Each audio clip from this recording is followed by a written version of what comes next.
Good morning, good afternoon, or good evening, depending on where you're viewing this from. My name is Jon Ohman, and I'm one of those people who can say honestly that I'm doing my dream job. I am GE Aviation's chief test pilot, and I work out at our flight test operation in Victorville, California, where we do all the in-flight developmental testing of our commercial aircraft engines. But that's not where my journey as a pilot began. Some of you might recognize the aircraft in this picture as an F-18 Hornet, and if you work for this company, you may also know that this airplane is powered by GE Aviation's F-404 engine.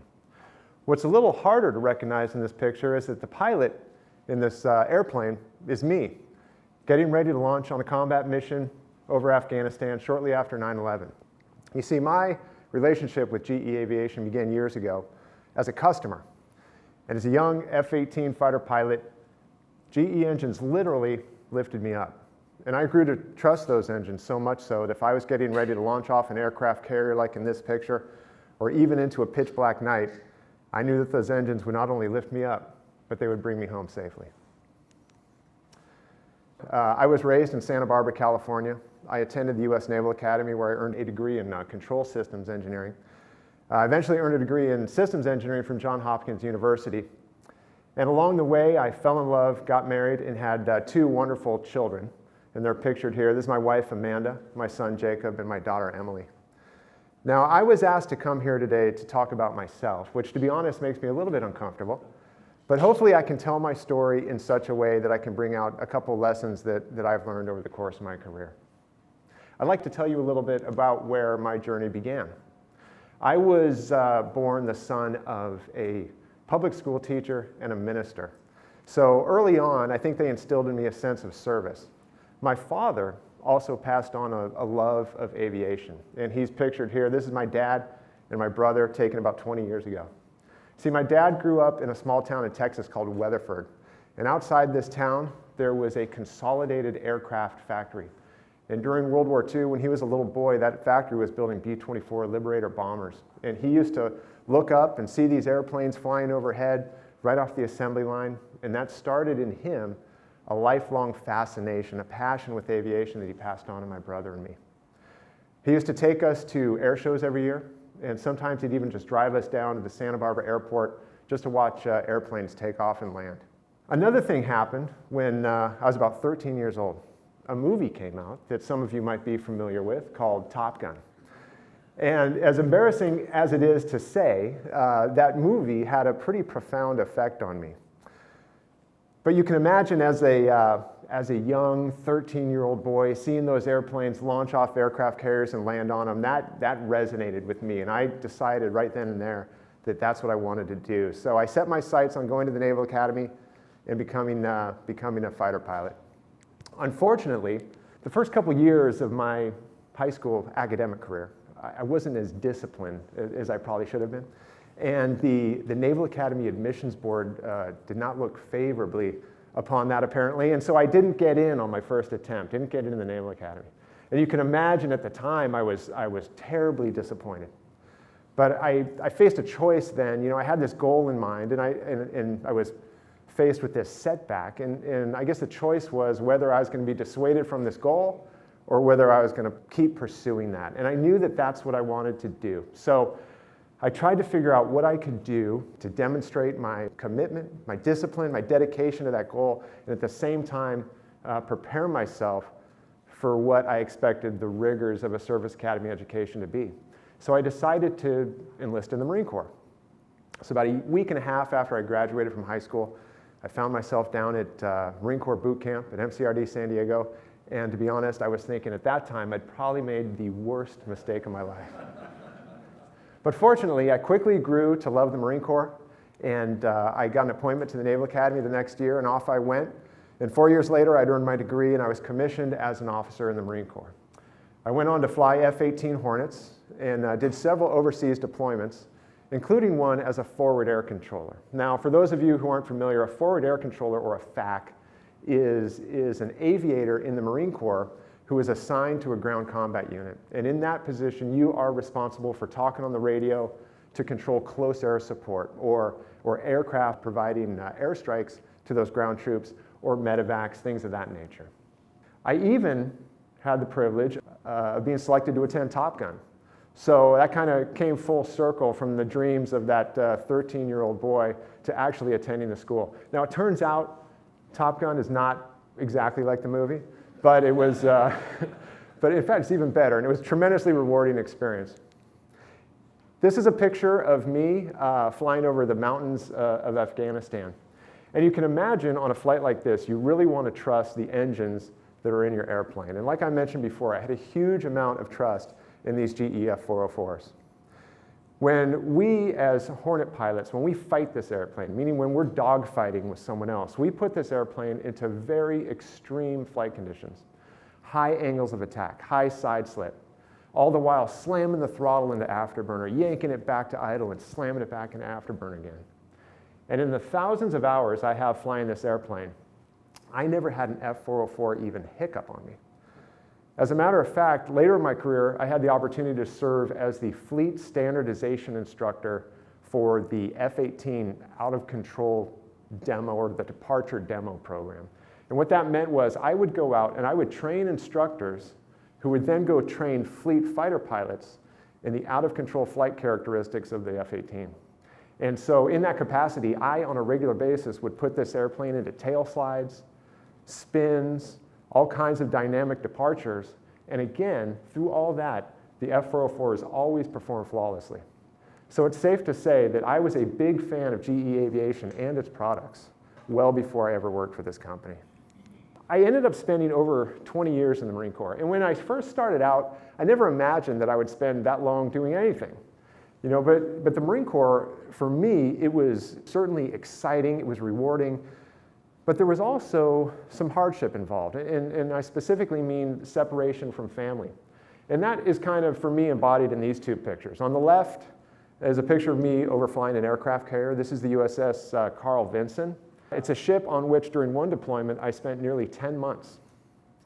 On the right here is a picture of me on that FAC tour I mentioned, and here I am, I'm controlling air support as we prepare to conduct a raid to capture a high-value target in Iraq.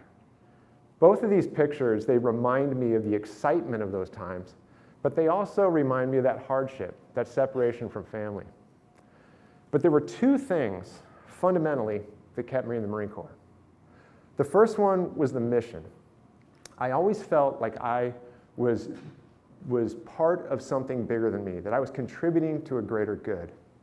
And the second was the people. To me, there are few things more rewarding than being part of a team of talented professionals working together to get the mission done. Now, about halfway through my career in the Marine Corps, I made a transition.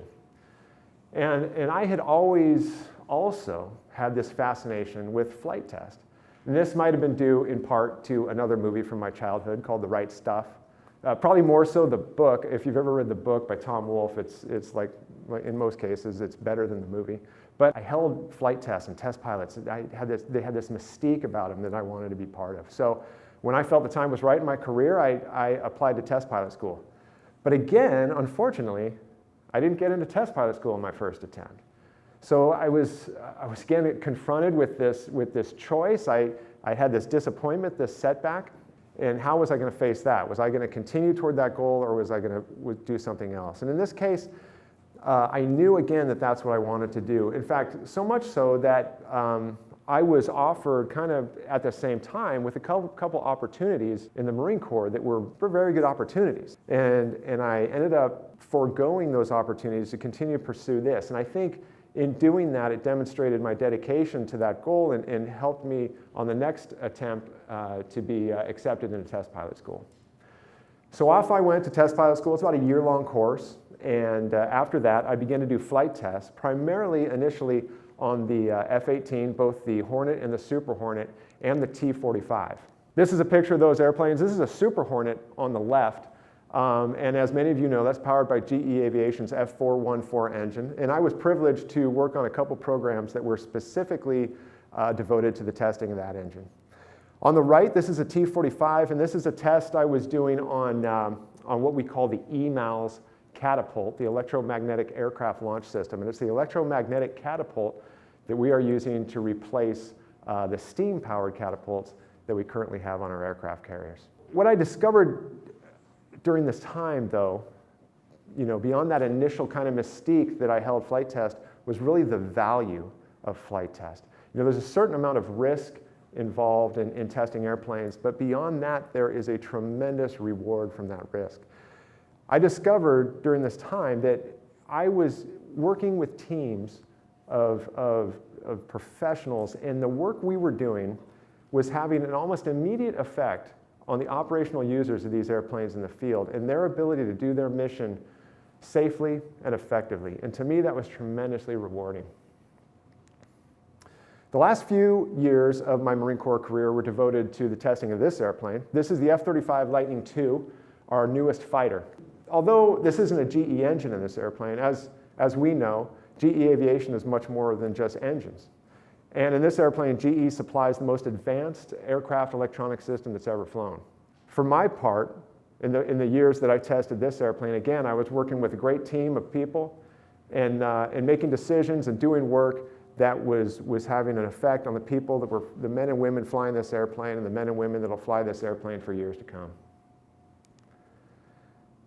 I ended up retiring from the Marine Corps about 3 years ago, and as I mentioned before, I was hired by GE, and I'm currently the GE Aviation's chief test pilot, working out at Victorville at our flight test operation, where we do all the in-flight developmental testing of our commercial aircraft engines. To do that testing, we use a flying test bed, and this is a picture of it. It's a 747-400, but if you look at this picture, and you have good eyes, you may notice that one of these engines doesn't look like the other ones. The number 2 engine, that's the second one from the right, in this picture, it's actually a LEAP 1B. And this is a picture from one of a few different campaigns we've done on LEAP 1B. This is a highly modified 747-400. It allows us to replace the production engine that's usually there with our test engine. And if you ever have the opportunity to go on this airplane, you'll see that on the main deck, we have removed all or nearly all of the passenger seating that's normally there, and we've replaced it with flight test data consoles. And on any given flight, we'll have flight test engineers at those consoles monitoring and frequently modifying the engine parameters depending on the type of test we're doing. Now in this picture, it's a little easier to make out which engine is the test engine. This is from the first campaign on the GE9X, which we flew for the first time earlier this year. As you probably know, the GE9X is the world's largest aircraft engine. And to give you some idea of its size, the diameter of this engine is about the same as the diameter of the fuselage of a 737 airliner. It's rated 105,000 pounds, and when you push the throttle up on this thing, believe me, you can really feel it. When we flew this airplane, or this engine, for the first time earlier this year, it was the result of years and a monumental amount of work by people throughout this company working to design, build, test, and deliver this engine so that we could take it to the air. And I was privileged, I was honored just to be the person that got to push the throttle up when we took this airplane into the air with that engine for the first time on behalf of everybody in this company who worked so hard to make that possible. Just like when I was in the Marine Corps, I am privileged to work among a talented team of professionals working together to get the job done. Now, what do I love about GE? It turns out it's the two things I loved about the Marine Corps: the people and the mission. First, the people. I am continually amazed by the talent, the ingenuity, the innovation of the people in this company. I am humbled every day to be included in this team. And the second is the mission. The work we do here every day allows people to arrive safely at their destination. Whether they're flying in an airliner across this country or they're flying in a fighter in defense of it. To me, that's something important. That's something that motivates me to do the work we do every day, knowing that I'm part of that greater good, part of something bigger than myself. So what are a couple lessons that I feel I've learned kind of during my career? I always come back to two. The first one is resilience. I told you about a couple times during my journey where I had some setbacks, where I had some disappointments. I didn't get into the Naval Academy on the first attempt. I didn't get into test pilot school on the first attempt. Well, during both those occasions, I was faced with what I was going to do with that setback. And I had to learn that I wasn't affected by those events. I was affected by my reaction to them. And I wouldn't have had the experiences I've had. I certainly wouldn't be standing here today if I had not reacted to what was a tremendous disappointment at the time, if I hadn't reacted to that constructively. The second is the value of taking a risk. When I was making the decision to go to test pilot school, I had a good friend of mine, one of my best friends, who was another Marine. He said, well, that's a pretty big risk. And I said, what do you mean? And what he meant was that, at the time, I felt like I was at the top of my game. I was an operational fighter pilot. I'd been doing it a few years. I had some deployments under my belt. I'd been a Top Gun. I had a relatively predictable trajectory for my professional development in that community. And at the time, I decided to do something different, to go to another community where I would have to prove myself all over again. And again, the reward, though, was that I wouldn't have been able to do what I did. I wouldn't be here doing this job today had I not taken that risk. And so I often encourage people to not be afraid to take a risk, a reasonable, thoughtful risk, but a risk nonetheless if the reward for that is something greater. And I think sometimes when we're in positions of leadership, we'll be faced with our people have that decision. I think we as leaders should not discourage them from taking a reasonable, thoughtful risk for a greater reward in the end. I hope that you've gotten the impression that I think what we do here is very important.